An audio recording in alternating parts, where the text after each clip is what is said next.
Hindi lang sa Netflix patok ang bagong kapamilya action seryeng Incognito, pati sa TV, YouTube at Facebook ay pinagkakaguluhan din ito.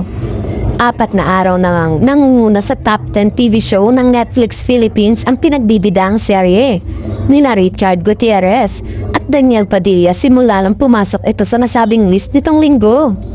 Nitong Lunes naman ay nagsimula na itong mapanood sa TV5, Jeepney TV, Kapamilya Channel at A to Z sa TV at sa Kapamilya Online Live sa YouTube at Facebook. Kahit kakaumpisa pa lang ay malakas agad ang online peak concurrent views na ito na umabot agad ng 585,973 views.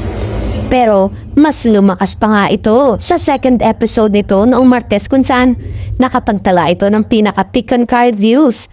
Palaban din ang nakuha nitong ratings at binugbog ang katapat nitong programa ng mga batang riles na pinagbibidan na Miguel Tan Felix at Cocoy De Santos. Nakakuha ang Incognito ng 8.7 habang 7.9 lamang ang mga batang riles ng GMA Network.